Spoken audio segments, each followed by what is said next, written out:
Hi friends, நம்ம இன்றைக்கி என்ன பார்க்க போகிறோம்னா வேர்க்கடலை உருண்டை தான் பார்க்க போகிறோம். அதுக்கு ஃபஸ்ட்டு ஸ்டவ்வை பற்ற வச்சுக்கலாம். ஸ்டவ்வை பற்ற வச்சுட்டு வேர்க்கடலையை போட்டுக்கலாம். இதை நல்லா மீடியம் ஃப்ளேமில் வச்சுக்கிட்டு நல்லா பொன்னிறம் ஆகிறவரையிலும் வறுத்துக்கலாம். வேர்க்கடலை உருண்டை செய்கிறதுக்கு வேர்க்கடலையும் வெல்லம் மட்டும் இருந்தாவே போதும். அது குவான்டிட்டி வந்து வேர்க்கடலை 400 கிராம்னா 300 கிராம் வெல்லம் போட்டுக்கோங்க. அப்போ தான் ரொம்பவும் தித்திப்பு இருக்காமல் கரெக்டாக இருக்கும். இப்போ நல்லா பொன்னிறம் ஆயிடுச்சு பாருங்கள் வேர்க்கடலை. இப்போ இந்த ஸ்டேஜில் ஸ்டவ் ஆஃப் பண்ணிடலாம். இது ஒரு 10 மினிட்ஸ் ஆற வச்சுட்டு இப்படி கையில் பண்ணிங்களா அதோட தோல்லாம் ஓரளவுக்கு வந்துடும்.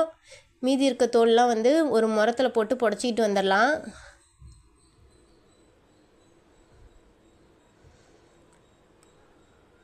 இப்போ புடச்சி எடுத்துகிட்டு வந்தாச்சு.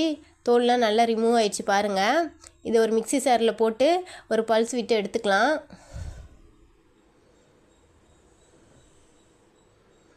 நான் வெல்லம் வந்து பொடிச்சு வச்சுருக்கிறேன்.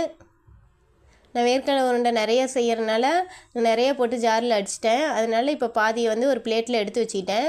இப்போ இந்த வேர்க்கடலைக்கு தேவையான அளவு வெல்லத்தை மட்டும் போட்டுக்கிறேன்.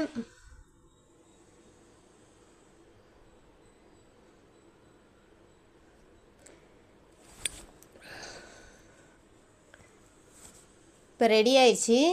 இதை ஒரு பவுலில் மாற்றிக்கலாம்.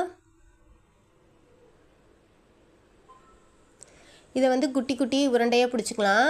அப்போ தான் நம்ம வீட்டு குட்டீஸ்லாம் அம்மா என்னமோ செஞ்சுருக்காங்க குட்டி குட்டியாக அழகாக இருக்குதுன்னு சொல்லிட்டு எடுத்து சாப்பிடுவாங்க.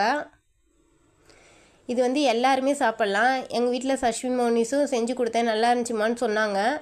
நீங்களும் உங்கள் வீட்டு குட்டீஸு செஞ்சு கொடுங்க. இது எல்லாருமே சாப்பிட்லாம். ஹை ப்ரோட்டீன் உள்ளது. வேர்க்கடலையில் அதிகமான சத்துக்கள்லாம் உள்ளது.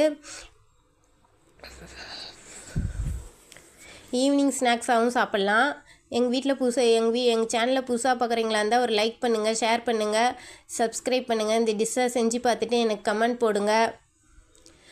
குட்டி குட்டி வேர்க்கடலையெல்லாம் ரெடி ஆயிடுச்சு.